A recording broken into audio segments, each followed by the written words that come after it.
Hello everyone, welcome to Vaish Courses YouTube channel. My name is Vaishnavi. I welcome you all to Vaish Courses YouTube channel and to the series of current updates. In this video, we are going to discuss about the topic called killer robots. Before starting the actual topic, let me remind you to subscribe to this channel, like the video, and don't forget to share this with your friends and give your feedback in the comment box. With this note, let's start the video. So, killer robots aren't a science fiction, they are a push to ban.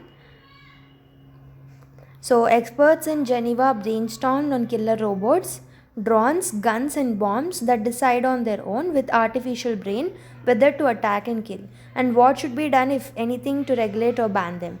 So, what happened actually is these killer robots will actually take their own decisions in order to kill or in order to take any action. So, this is the difference between normal robots and the killer robots.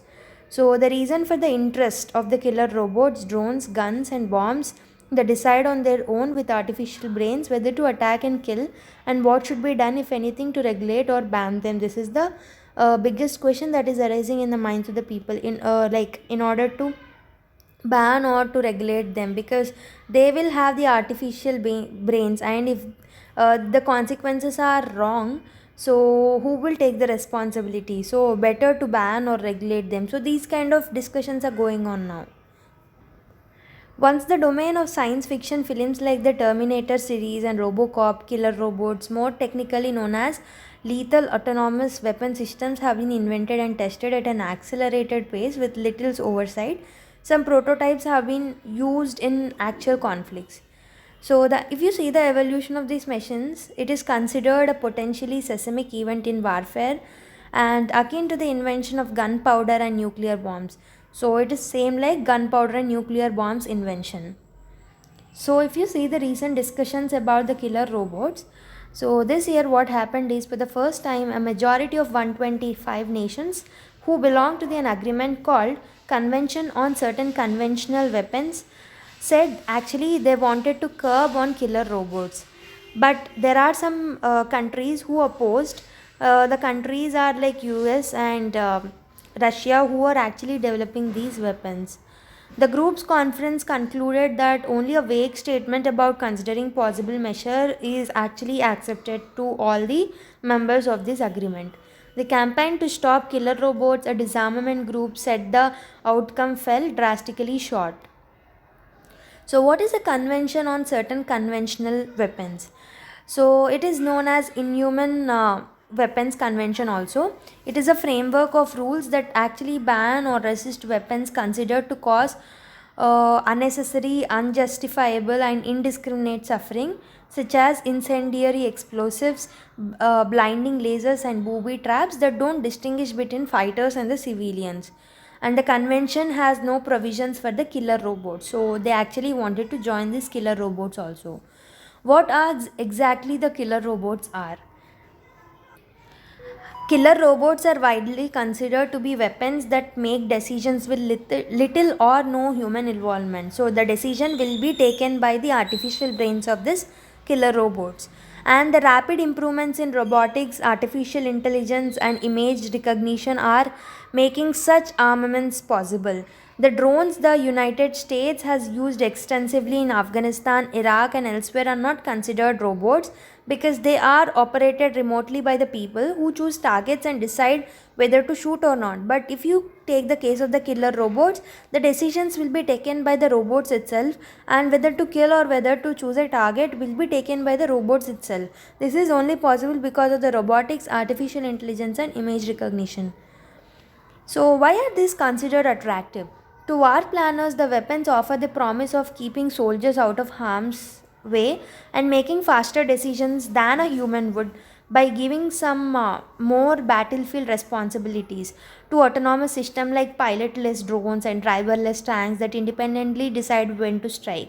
So, why they are attractive? They are attractive because they will take the decision more efficiently and effectively than the humans would take, and the decisions taken by them would be faster and they won't be risky, so they won't harm anyway.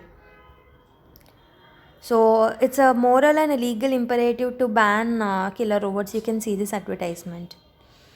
Critics actually argue that it is morally repugnant to assign lethal decision making to machines regardless of the technological sophistication. So, it is morally not good to assign a decision making responsibilities to the killer robots.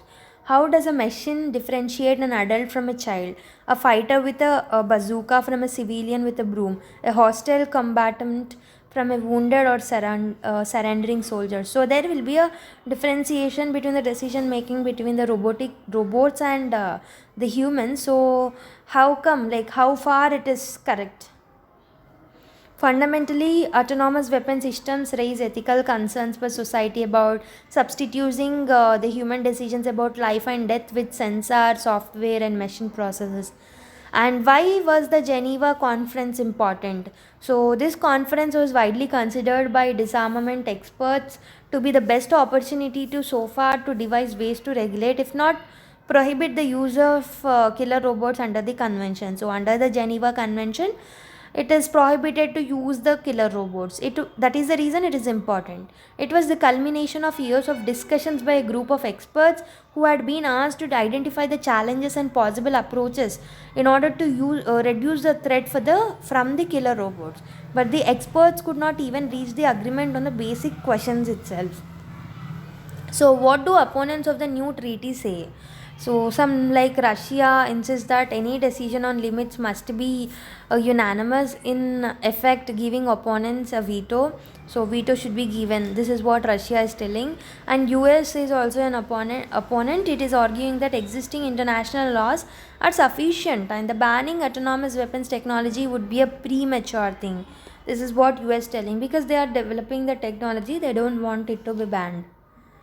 Is there any conflict in the defense establishment about killer robots?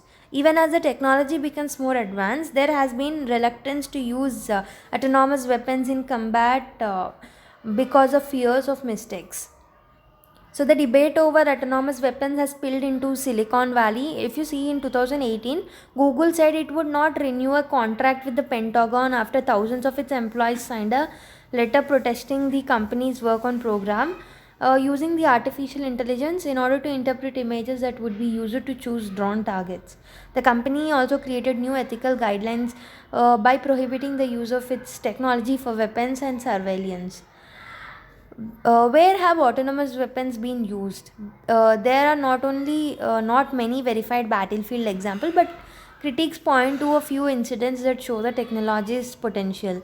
In March, UN investigators said a lethal autonomous weapon systems has been used by government-backed forces in Libya against militia fighters.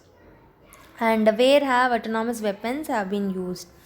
So if you see, a drone called Cargo 2 made by a Turkish defense contractor tracked and attacked the fighters as they fled a rocket attack, according to the report, which left unclear whether any human controlled the drones or not.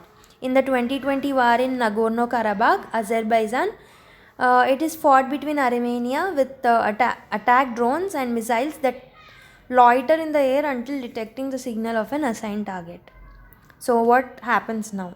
Many disarmament advocates said that outcome of the conference has hardened what they described as to resolve to push for a new treaty in the next few years, like those that prohibit landmines and cluster munitions. So that is it for today's video. Thank you for watching. Do subscribe, like, share and comment. Jai Hind.